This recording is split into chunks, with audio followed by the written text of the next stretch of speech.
సత్యవేడు నియోజకవర్గం కేవీపీపురం మండలం ఎస్ఆర్పురం గిరిజన కాలనీ నందు సందర్శించిన ఆంధ్రప్రదేశ్ రాష్ట్ర ప్రభుత్వ గిరిజన సలహా మండలి సభ్యులు ఎం సుబ్బయ్య గారు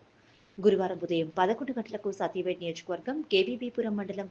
ఎస్ఆర్ గిరిజన కాలనీ నందు ఆంధ్రప్రదేశ్ రాష్ట్ర ప్రభుత్వ గిరిజన సలహా మండలి సభ్యులు ఎం సుబ్బయ్య గారు అక్కడ నివసిస్తున్న యానాదులు 80 కుటుంబాలను సందర్శించి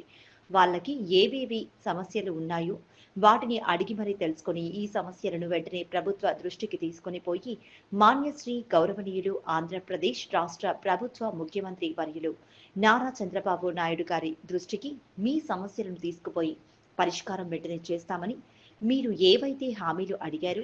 ఏవైతే మీరు మాకు కావాలి అని సమస్యలు చెప్పారో వాటిని వెంటనే పరిష్కార దిశగా ప్రభుత్వం దృష్టికి తీసుకొని పోయి వెంటనే వాటిని పరిష్కరించి గిరిజన కుటుంబాలను ఎం సుబ్బయ్య గారు హామీ ఇవ్వడం జరిగింది. ఈ కార్యక్రమంలో సత్యవేడు నియోజకవర్గం ఎస్టీసెల్ అధ్యక్షులు బంగారయ్య, గిరిజన నాయకులు, కార్యకర్తలు పాల్గొనడం జరిగింది. ముఖ్యంగా వీళ్ళ సమస్యలు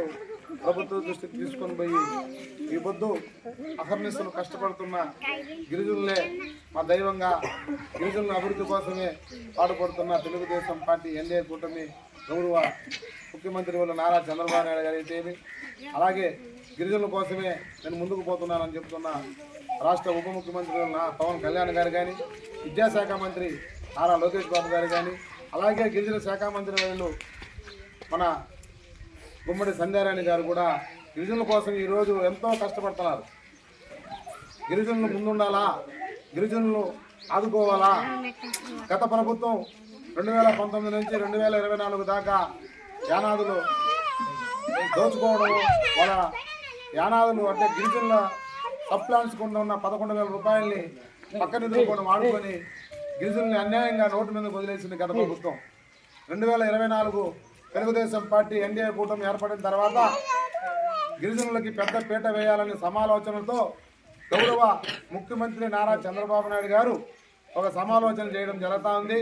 అలాగే ఉప ముఖ్యమంత్రి వాళ్ళు పవన్ కళ్యాణ్ కూడా మొన్న ఆవిర్భావ దినోత్సవం రోజు కూడా అరకు గిరిజన కాలనీలో ఆవిర్భావం చేసుకోవడం జరిగింది. అలాగే గిరిజన పిల్లల కోసం, గిరిజన చదువుల కోసం, గిరిజనులకు ఉన్నత విద్యను అందించడం కోసం, గిరిజన పిల్లలకు మంచి భవిష్యత్తు ఏర్పడాలని వాళ్ళ బట్టల కాడి నుంచి, చెప్పుల కాడి నుంచి, బొట్ల కాడి నుంచి, వాళ్ళు వేసుకునే పక్క పిన్నెలు, రిబ్బన్ల కాడి నుంచి వాళ్ళు తినే ఆహారం వరకు నాణ్యతగా ఉండాలని ఈరోజు ఐటీ శాఖ మంత్రి, విద్యాశాఖ మంత్రి అయినటువంటి నారా లోకేష్ బాబు గారు కూడా మన గిరిజనుల కోసం ఎంతో అహర్నిశలు కష్టపడి ఈరోజు మన గిరిజనుల కోసం పాటుపడుతున్నారు. త్వరలోనే 2024లో యువగలం పాదయాత్రలో లోకేష్ బాబు గారు ఇచ్చిన మాట యానాదుల కార్పొరేషన్ అది ఇస్తామని మొన్న సమాలోచన చేస్తున్నారు కూడా. త్వరలోనే మనకి యానాది కార్పొరేషన్ కూడా ఇస్తామని వాళ్ళు చెప్తారు.